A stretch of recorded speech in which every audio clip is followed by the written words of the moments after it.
Hello everyone and welcome to Tech Idea. Here, we show tutorials on topics that might be helpful to you in one way or the other, and today we're going to be looking at something very simple, yet a lot of elderly people, or people that are not tech savvy, they need help with this. And that topic is basically recovering deleted files. Now, when you delete a file, depending on the file size, it does not get permanently deleted.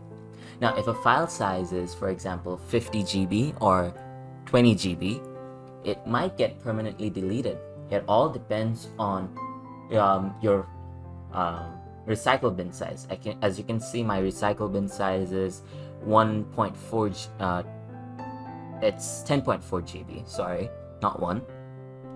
It's 10.4 GB, and that's basically the max limit of this recycle bin. So if I delete any file that's greater than 10.4 GB, it's gonna get permanently deleted. Now, what if your file is, let's say, 900 kilobytes? Now, if it's 900 kilobytes, I can just delete it. It's gone, and it's in my recycle bin. I'm gonna pull up my recycle bin right here. From here, you can either double left click and then press on restore manually, or you can just right click and then press restore, and it should come back to where you deleted it from.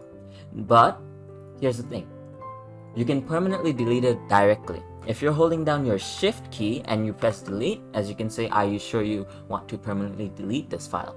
And if you do this, you will not be able to recover this file because it gets permanently deleted.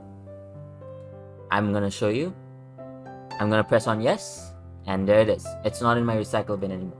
Even if I open my recycle bin, it's not here. That file is gone forever. I can never get that file back.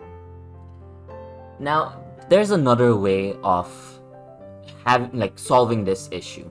That is, if you keep a backup of your computer or a backup of your important files.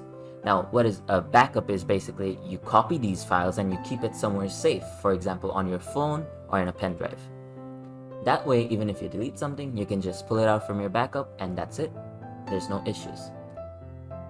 Now, I hope you found this video helpful and informative, and if you did, please drop a like, and if you want to see more tutorials like this in the future, don't forget to hit that subscribe button as well as that notification bell. Thank you so much for watching. Bye bye.